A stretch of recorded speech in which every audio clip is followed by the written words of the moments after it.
والصلاة والسلام على من لا نبي بعده ولا رسول بعده ولا رسالة بعده ولا كتاب بعده ولا أمة بعده. أما بعد فأعوذ بالله من الشيطان الرجيم. بسم الله الرحمن الرحيم. إنا نحن نزلنا الذكر وإنا له لحافظون. وقال النبي صلى الله عليه وسلم خيركم من تعلم القرآن وعلمه او كما قال علیہ الصلوۃ والسلام. صدق اللہ العظیم. اللہ رب العالمین کا کروڑواں احسان ہے، فضل ہے، کرم ہے کہ اللہ رب العالمین نے ہمیں ایسی بابرکت مجلس کے اندر شرکت کی توفیق عطا فرمائی جس کے متعلق اللہ کے محبوب صلی اللہ علیہ وسلم نے فرمایا کہ جب قرآن مجید مکمل ہوتا ہے اس وقت دعا قبول ہوتی ہے. تو یہ جو مجلس ہے عام مجلس نہیں بلکہ دعاؤں کی قبولیت کی مجلس ہے. ایک تو ہماری یہ سعادت ہے، اور آپ دیکھتے ہیں کہ ہر والدین اس کی خواہش ہوتی ہے کہ اے کاش میں اپنی زندگی کے اندر اپنی اولاد کو کامیاب ہوتے دیکھوں. ہر والدین کی خواہش ہوتی ہے میں اپنی اولاد کی کامیابی اپنی آنکھوں سے دیکھ کے جاؤں. تو آپ حیران ہوں گے کہ زندگی کے اندر یہ جو لمحہ ہے جب اللہ رب العالمین ایک چھوٹے سے بچے کو یہ توفیق عطا فرماتے ہیں کہ اپنا پاک کلام قرآن مجید اپنے سینے کے اندر 30 کے 30 پارے وہ محفوظ کر لیتے ہیں، تو یہ خوشی ایسی خوشی ہوتی ہے کہ زندگی میں ایک بار نہیں ہوتی، یہ زندگی میں ایک ہی بار ملتی ہے.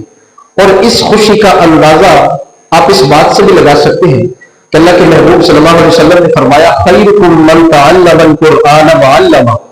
تم سب میں سے بہترین وہ لوگ ہیں، یعنی اللہ کے انتخاب شدہ، اللہ کے چنے ہوئے جن کے اوپر اللہ کا خاص انعام اور کرم ہوا. تم میں سے بہترین وہ لوگ ہیں جو قرآن مجید پڑھتے ہیں اور پڑھاتے ہیں.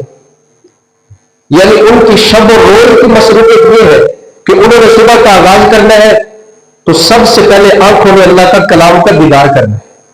جب وہ سو رہے ہوتے ہیں تب بھی قرآن مجید کی زیارت کر کے سو رہے ہوتے ہیں. تو یہ اعزاز کوئی کم اعزاز نہیں ہے، بہت بڑا اعزاز ہے. تو جتنی ان کی حافظ محمد احسان صاحب کی جتنی فیملی ہے ان کے ننحال ہے، ان کے بدحال ہے، دونوں فیملی بیٹھی ہے، تو میں بہت بڑی ان کو مبارکباد دیتا ہوں. یہ اعزاز کم اعزاز نہیں ہے. تو اس کے اوپر ہم جتنا ہو سکے اللہ کا شکر ادا کریں. تو اللہ تعالیٰ کی ذات کا شکرانہ ادا کرنے کے لیے میں اللہ رب العالمین کی شان کے اندر چند اشعار پڑھوں گا. ایک دفعہ آپ محبت سے درود پاک پڑھیں. اللہم صلی علی سیدنا مولانا محمد وعلی آلہ سیدنا مولانا محمد وبارک وسلم علیہ. کہ میں اس کی حمد کرتا ہوں، میں اس کے در کا مانگتا ہوں. میں اس کی حمد کرتا ہوں، میں اس کے در کا مانگتا ہوں جس کے در پہ جا کر ہر اداسا ٹھہر جاتا ہے. میں اس کی حمد کرتا ہوں، میں اس کے در کا مانگتا ہوں جس کے در پہ جا کر ہر اداسا ٹھہر جاتا ہے. جو دکھیاروں کی سنتا ہے، جو بچھڑوں کو ملاتا ہے. حضرت یوسف ہو یعنی حضرت یعقوب علیہ السلام ہو، جو بچھڑوں کو ملاتا ہے، جو ہر منگتے کا داتا ہے، جو ہر منگتے کو دیتا ہے. نہیں تفریق اس کے ہاں وہ سب کے کام آتا ہے. نہیں تفریق اس کے ہاں وہ سب کے کام آتا ہے. اور پوری توجہ آپ اس طرف رہے کہ اس طرح اس قابل ہوگا کہ آپ کی توجہ پوری رہے. آپ پوری توجہ دیجیے گا. میں اس کی حمد کرتا ہوں، میں اس کے در کا مانگتا ہوں جس کے در پہ جا کر ہر اداسا ٹھہر جاتا ہے. جو دکھیاروں کی سنتا ہے، جو بچھڑوں کو ملاتا ہے، جو ہر منگتے کا داتا ہے، جو ہر منگتے کو دیتا ہے. نہیں تفریق اس کے ہاں وہ سب کے کام آتا ہے. میں جب کاسا اٹھاتا ہوں اسی کے در پہ جاتا ہوں. سبحان اللہ. میں جب کاسا اٹھاتا ہوں، جو اللہ سے مانگتا ہے وہی اس مصرے کو سمجھ سکے گا. آپ بھی میں جب کاسا اٹھاتا ہوں اسی کے در پہ جاتا ہوں. کیوں؟ کیونکہ خدا وہ ہے، الہ وہ ہے، احد وہ ہے، صمد وہ ہے. شراکت اس میں دو سمجھے ہے، مشرک نہ بلد وہ ہے. حقیقت میں نہیں جس کا کوئی ہرگز بلد وہ ہے. مجھے جب بھی ضرورت ہو اسی کے در سے لاتا ہوں. مجھے جب بھی ضرورت ہو اسی کے در سے لاتا ہوں. سب رحمت خدا کی ہے، کرم سارا خدا کا ہے، عطا ہے جو جسے جتنا، دھرم سارا خدا کا ہے، میرے الفاظ گونگے ہیں کروں تعریف کیا اس کی، خیالوں سے مکانوں تک بہم سارا خدا کا ہے۔ اور قصہ اصحاب کہف کا گواہ ہے اس کی قدرت پر، قصہ اصحاب کہف کا گواہ ہے اس کی قدرت پر، جو صدیوں بعد سونے کے حقیقت میں جگاتا ہے، جو صدیوں بعد سونے کے حقیقت میں جگاتا ہے۔ کیوں؟ کیونکہ جان جس میں ہے اسے رزق خدا دیتا ہے، جان جس میں بھی ہے اسے رزق خدا دیتا ہے، وہ تو پتھر میں بھی کیڑوں کو غذا دیتا ہے، دن کو سورج سے زمانے کو ضیا دیتا ہے، رات کو آسماں چاند تاروں سے سجا دیتا ہے، اور وہ غرق کر دیتا ہے فرعون کا لشکر پل میں، وہ تو قافلہ موسیٰ کو بھی پار لگا دیتا ہے، جب آگ میں ڈال دیے جاتے ہیں عاشق اس کے، اس آگ کو گلے گلزار بنا دیتا ہے۔ یارو وہ ازل سے ہے ابد تک رہے گا، وہ ازل سے ہے اللہ قبل کل شیء، جب کچھ نہیں تھا اللہ کی ذات تب بھی تھی، اب سب کچھ موجود ہے اللہ کی ذات تب بھی ہے، جب قیامت کرے کل من علیہا فان ویبقی وجہ ربک ذو الجلال والاکرام، کچھ نہیں ہوگا اللہ کی ذات تب بھی ہوگی۔ یہی ہمارا عقیدہ ہے کہ اللہ قبل کل شیء اللہ بعد کل شیء، جب کچھ نہ تھا اللہ کی ذات تب بھی تھی، اب سب کچھ ہے اللہ کی ذات اب بھی ہے، کہ میں اس کی حمد کرتا ہوں، میں اس کے در کا منگتا ہوں۔ آئیے احباب، محبوب صلی اللہ علیہ وسلم تھا کس کو یقین کہ حلیمہ کی گودی کا یتیم عرش تک جائے گا معراج کا دولہا ہوگا، تھا کس کو یقین کہ حلیمہ کی گودی کا یتیم عرش تک جائے گا معراج کا دولہا ہوگا، شب اسرا انہیں ایک بار جگانے کے لیے، شب اسرا انہیں ایک بار جگانے کے لیے دل جبریل بھی سوجان سے لرزا ہوگا، اور سوچتا ہوں وہ انگشت انگلی، سوچتا ہوں وہ انگشت جب اٹھی ہوگی، چاند بھی فلک پہ کس وجد میں تڑپا ہوگا، اور شفاعت کے لیے جب حشر میں آئیں گے حضور تو حشر ایک اور ہی اس حشر میں برپا ہوگا۔ اب اس لیے بھی جنت میں بہاریں ہیں اب تلک فاخر، اس نے حجرائے عائشہ کا کہیں خواب سے دیکھا ہوگا، اس نے حجرائے عائشہ کا کہیں خواب سے دیکھا ہوگا، اور وہ حجرہ ہے کیا؟ سوچ اچھی ہے تو تحریر بھی اچھی ہوگی، سوچ اچھی ہے تو تحریر بھی اچھی ہوگی، لفظ اچھے ہیں تو تقریر بھی اچھی ہوگی۔ میں نے کل رات خود کو، بھائی مختار صاحب، میں نے کل رات خود کو مدینہ کی گلیوں میں ٹہلتے ہوئے دیکھا، ارے خواب اچھا ہے تو تعبیر بھی اچھی ہوگی، خواب اچھا ہے تو تعبیر بھی اچھی ہوگی۔ آئیے احباب، اب حافظ صاحب کا وہ ثابت مندی ہمارے لیے ہے کہ پورا قرآن مجید، فرقان حمید، اور آپ حضرات کے لیے یہ جو چند منٹ کی ہماری حاضری ہوتی ہے نا ایسی محفلوں میں، ایسے مجالس میں، یوں سمجھے کہ ہم نے پہلے کچھ نہیں کیا ہوتا اور آخر میں آ کر بہت سارے فوائد ہم حاصل کر کے چلے جاتے ہیں۔ آپ دیکھیں پہلے دن ان کے والد صاحب ہیں اور بھائی مزمل صاحب بیٹھے ہیں، امیر دل صاحب ہے اور بھائی علی صاحب، ان والد صاحب ہیں حافظ صاحب کے، اسی طرح بھائی مختار صاحب ان کا حال بد حال، تو خصوصاً ان کے گھر والوں کی توجہ، بچے کی توجہ، اس ادارے کی توجہ، اور خصوصاً استاد محترم کی توجہ قاری صاحب کی، یہ دو تین ملتی ہے تو پھر جا کر یہ نظام چلتا ہے۔ اب اس کی مثال جو ہے اکثر استاد کی مثال دیا کرتے ہیں کہ جس طرح یہ پنکھے کے تین پر ہے، اگر ان میں سے ایک پر اتار دیا جائے تو ہوا نہیں آ سکتی، اسی طرح ایک بچے کو کامیاب کرنے کے لیے تین سوچوں کا ایک ہونا ضروری ہے۔ سب سے پہلی بات، والدین ذہنی طور پہ تیار ہو کہ ہم نے اللہ کا کلام پڑھانا ہے، دوسرا وہ بچے کی سوچ ملے، تیسرا استاد کی سوچ ملے۔ جب یہ تینوں سوچیں ملتی ہیں تو وہ اعزاز ملتا ہے جسے پھر حافظ قرآن کہتے ہیں۔ کتابوں میں جو افضل ہے اسے قرآن کہتے ہیں، کتابوں میں جو افضل ہے اسے قرآن کہتے ہیں، اسے جس نے اتارا ہے اسے رحمان کہتے ہیں، جو بسالے اپنے سینے میں اس کے 30 پاروں کو، زمانے بھر میں ایسے شخص کو حافظ قرآن کہتے ہیں، زمانے بھر میں ایسے شخص کو حافظ قرآن کہتے ہیں۔ اب تشریف لاتے ہیں، یہ سمجھے آج کی ہماری محفل کے دلہا، جب عمر آئے گی دلہا اور طرح بنائے گا، وہ بھی وقت اللہ لائے گا انشاءاللہ۔ اس سے پہلے یہ اعزاز زندگی میں ایک مرتبہ مل سکتا ہے جو والدین کو ملا ہے، تو اس اعزاز کو حاصل کرنے کے لیے اپنا سبق سناتے ہیں حافظ محمد احسان صاحب، وہ تشریف لائیں۔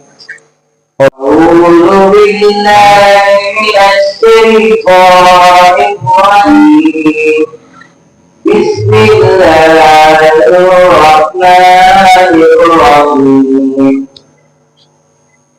أم تقولون إن إبراهيم وإسماعيل وإسحاق ويعقوب والأسباط كانوا هودا أو نصارى. ما شاء الله ما شاء الله. قل أأنتم أعلم أم الله ومن أظلم ممن كتم شهادة عنده من الله. ما شاء الله. وما الله بغافل عما تعملون. تلك أمة قد خلت لها ما كسبت ولكم ما كسبتم ولا تسألون عما كانوا يعملون. صدق الله العظيم. ما شاء اللہ ما شاء اللہ، بہت بہت مبارک، بہت بہت. جتنی بھی آسمانی کتابیں آئیں، تورات ہے، زبور ہے، انجیل ہے اور پھر قرآن مجید ہے، جتنی بھی آسمانی کتابیں آئیں وہ صرف کتاب اللہ کی، کلام اللہ نہیں تھی. تورات دیکھے، زبور دیکھے، انجیل دیکھے، قرآن مجید کو یہ اعزاز حاصل ہے کہ قرآن مجید کتاب اللہ بھی ہے، کلام اللہ بھی ہے. کتاب اللہ بھی ہے، کلام اللہ بھی ہے. اور اللہ تعالیٰ کی طرف سے آواز آئی، اے موسیٰ کوہ طور پہ آئیے، آپ کو تورات عطا کریں گے. عیسیٰ اپنے معبد خانے میں جائیے، آپ کو انجیل عطا کریں گے. اور حضرت داؤد سے فرمایا آپ اپنے عبادت خانے میں جائیں، زبور عطا کریں گے. اور قرآن مجید جب آیا ہے، دوسری اس کے اندر بات، جتنی بھی آسمانی کتابیں ہیں وہ کتابی شکل میں ہے، اور قرآن مجید کتابی شکل میں نہیں آیا، بکھر کر آیا. یہ بھی قرآن مجید کا اعزاز ایک معجزہ ہے کہ قرآن مجید بکھر کر آیا. اور مزے اور لطف کی بات دیکھیں، یہ حضور صلی اللہ علیہ وسلم کی ختم نبوت کے اوپر ایسا معجزہ ہے قرآن مجید کہ اس وقت سے لے کر اب تک، اب سے لے کر قیامت کی صبح تک اس کی زبر زیر کے اندر، شد و مد کے اندر نہ فرق آ سکا ہے نہ آ سکے گا. اب پہلے جتنی بھی کتابیں آئی کتابی شکل میں آئی. بھائی صاحب جو میں نقطہ سمجھانا چاہتا ہوں، حضرت مفتی صاحب، کتابی شکل میں آئی آ کر بکھر گئی. کتابی شکل میں آئی آ کر بکھر گئی. قرآن مجید کتابی شکل میں نہیں آیا، بکھر کر آیا. کبھی چند آیتیں، سورت، سپارے کا کچھ حصہ جتنی ضرورت ہوتی مکے میں اترا، مدینے میں اترا. تو قرآن مجید بکھر کر آیا. اب ایسا جڑا ہے کہ قیامت تو آ سکتی ہے، اسے کوئی توڑ اور الگ نہیں کر سکتا. یہ قرآن مجید کا اعزاز اور اللہ کا زندہ معجزہ ہے. تو بدلے کا زمانہ لاکھ مگر قرآن نہ بدلا جائے گا. ہے قول محمد قول خدا، فرمان نہ بدلا جائے گا. ہر روز بدلتے دیکھو گے کفار کی پوجا کے مرکز. مسلم کا مگر قبلہ و کعبہ، ایمان نہ بدلا جائے گا. کیوں نہیں بدلا جا سکتا؟ کیونکہ قرآن ہے بہت اچھا، سنت ہے بہت اچھی. قرآن ہے بہت اچھا، سنت ہے بہت اچھی، پھر اس پہ چلے امت تو یہ امت ہے بہت اچھی. قرآن ہے بہت اچھا، سنت ہے بہت اچھی، پھر اس پہ چلے امت تو یہ امت ہے بہت اچھی. آقا کی غلامی کا ہے شرف مجھے حاصل، اللہ کی قسم میری قسمت ہے بہت اچھی. سو جان کے بدلے میں ایک جھلک مل جائے تو سودا ہے بہت اچھا، قیمت ہے بہت اچھی. اور ہر آدمی میں ہوتی ہے کچھ عادات اچھی بھی. میرے مدنی کی ہر عادت ہے بہت اچھی. میرے مدنی کی ہر عادت ہے بہت اچھی. اور اترا جو آپ پہ قرآن بن گیا، نکلا جو زبان سے فرمان بن گیا. اترا جو آپ پہ قرآن بن گیا، نکلا جو زبان سے فرمان بن گیا. دیکھنا کرشمہ قرآن کا پڑھ کے، کوئی صدیق بن گیا، کوئی عثمان بن گیا. کوئی صدیق بن گیا، کوئی عثمان بن گیا. اور اس کی نظروں میں کیسر و کسرا بھی سب ایک ہے. اس کی نظروں میں کیسر و کسرا بھی ایک ہے. جو ایک پل مدینے کا مہمان بن گیا، جو ایک پل مدینے کا مہمان بن گیا.